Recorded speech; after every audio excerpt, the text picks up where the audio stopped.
Kitchen my રેસીપીમાં આપનું સ્વાગત છે। આજે આપણે રસિયા મુઠિયા બનાવીશું।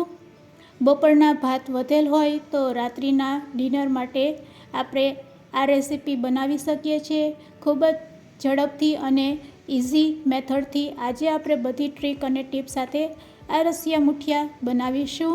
ફક્ત 20 મિનિટમાં આ રસિયા મુઠિયા બનીને રેડી થશે। તેને ગરમા ગરમ ખાવાની ખૂબ જ મજા પડે છે। તો ચાલો હવે આપણે રસિયા મુઠિયા બનાવતા શીખીશું। રેસીપી સારી લાગે તો લાઈક અને શેર જરૂરથી કરજો। જો તમે મારી ચેનલ ઉપર નવા હોય તો મારી ચેનલને સબસ્ક્રાઈબ કરી બાજુનું બેલ બટન દબાવવાનું ભૂલશો નહીં, જેથી કરીને તમને મારા નવા વિડીયોનું નોટિફિકેશન મળતું રહે। તો સૌપ્રથમ આપણે એક કડાઈમાં થોડું તેલ ગરમ કરીશું। તેલ ગરમ થાય એટલે આપણે અડધી ચમચી રાઈ અને અડધી ચમચી જેટલું જીરું એડ કરીશું।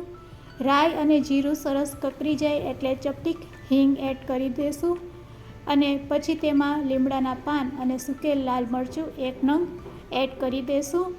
સાથે સાથે 6 થી 7 નંગ સમારેલી લસણની કરી એડ કરી દઈશું। બધી વસ્તુને આપણે આ રીતે મિક્સ કરી લસણ થોડુંક ગોલ્ડન બ્રાઉન કલરનું થાય એટલે ગેસની ફ્લેમ લો કરી અને 1 ચમચી જેટલું કાશ્મીરી લાલ મરચું પાવડર એડ કરશું। લાલ મરચું પાવડર એડ કરીને તરત જ છાશ એડ કરવાની, જેથી કરીને મરચાંનો રંગ છે તે જળવાઈ રહે। હવે આપણે 1.5 ગ્લાસ જેટલી છાશ અને 1 ગ્લાસ જેટલું પાણી એડ કરીશું અને તેને લો ફ્લેમ ઉપર ચડવા દેશું। સાથે સાથે તેમાં આપણે અડધી ચમચી જેટલું હળદર પાવડર, 1 ચમચી જેટલી લાલ મરચું પાવડર અને 1 ચમચી જેટલું ધાણા જીરું પાવડર એડ કરશું। સ્વાદ અનુસાર અડધી ચમચી જેટલું આપણે મીઠું એડ કરશું અને બધી વસ્તુને આપણે છાશ સાથે મિક્સ કરી લેશું। આ રીતે છાશનો વઘાર કર્યા પછી તેને મીડિયમ ટુ લો ફ્લેમ ઉપર આપણે ચડવા દેશું। હવે આપણે વધેલા ભાતમાંથી મુઠિયા બનાવીશું। તો અહીંયા 1 મોટા વાટકા જેટલા આપણે ભાત લઈ લેશું। જો ભાત ન હોય તો તમે 4 કલાક અગાઉ ભાત બનાવીને રેડી કરી શકો છો। ઝીણી સમારેલી 1 વાટકી જેટલી આપણે કોબી એડ કરશું।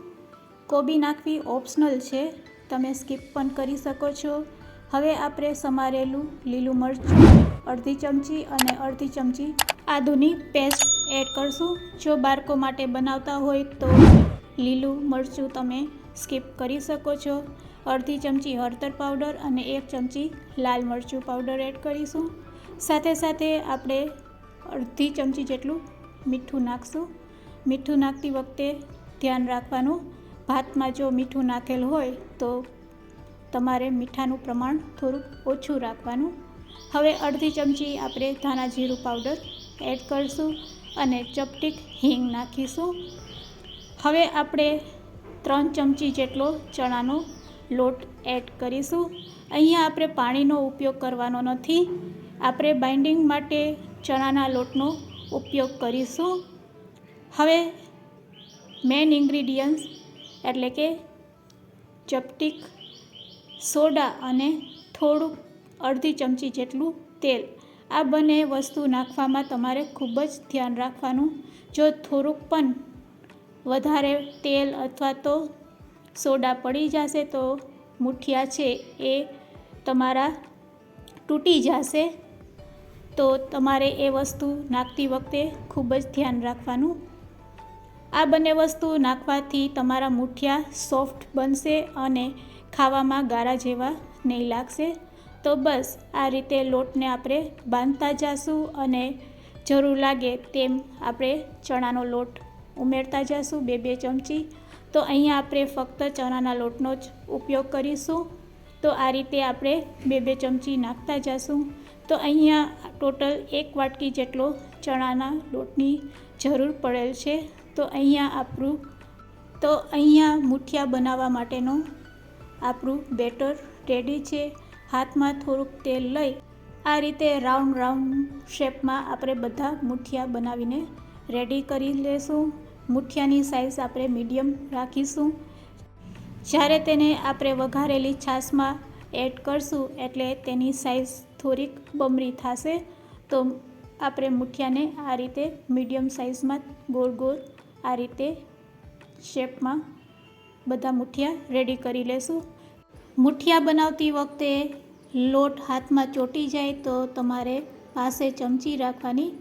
આ રીતે બંને હાથને ચમચીથી સાફ કરી લેવાના અને પછી તમારે ફરીથી મુઠિયા આ રીતે રેડી કરવાના. તો અહીંયા આપણા બધા મુઠિયા બનીને રેડી છે. તેને આપણે વઘારેલી છાશમાં એડ કરતા જાશું. આપણે ગેસની ફ્લેમને લો રાખેલ છે. તો અહીંયા આપણી છાશ ગરમ છે. ગરમ છાશમાં જો તમે મુઠિયા એડ કરશો તો મુઠિયા જરા પણ તૂટશે નહીં. તો આવી નાની વાતનું ધ્યાન રાખશો તો તમારા મુઠિયા પણ ખૂબ જ સરસ બનશે. મુઠિયામાંથી બેટરમાં થોડું આ રીતે પાણી નાખીને તેને પણ આપણે એડ કરી દઈશું અને હવે આપણે મીડિયમ ટુ હાઈ ફ્લેમ ઉપર તેને 10થી 15 મિનિટ માટે આ રીતે ઉકળવા દેશું. જેમ તે બોઇલ થશે તેમ રસો તેનો ઘટ થતો જશે અને મુઠિયા છે એ સરસ ચડી જશે. તો બસ આ રીતે તમારે જેટલી ક્વોન્ટિટીમાં તમારે રસિયા મુઠિયામાં જેટલો રસો રાખવો હોય તેટલી ક્વોન્ટિટીમાં તમે ઓછું કે વધારે પાણી અથવા તો છાશ એડ કરી શકો છો. તો 15 મિનિટ પછી આપણા રસિયા મુઠિયા બનીને રેડી છે. ગેસની ફ્લેમ બંધ કરી દેશું. રેડી કરેલા આ રસિયા મુઠિયાને આપણે સર્વિંગ બોલમાં ગરમ કાઢી લેશું. તો રેડી છે આપણા રસિયા મુઠિયા. ખૂબ જ ઝડપથી અને સહેલાઈથી બની જતા એવા રસિયા મુઠિયા તૈયાર છે. જો તમે ક્યારે પણ આ રીતે મુઠિયા ન બનાવેલા હોય તો એકવાર આ રસિયા મુઠિયા જરૂરથી બનાવજો. ખાવામાં ખૂબ જ ટેસ્ટી લાગે છે અને આને ગરમ ખાવામાં તો ખૂબ જ મજા પડી જાય છે. આજની રેસીપી તમને કેવી લાગી તે મને કમેન્ટ્સમાં કહેજો અને જો તમને આજની રેસીપી સારી લાગી હોય તો એકવાર શેર પણ જરૂરથી કરજો. Thanks for watching.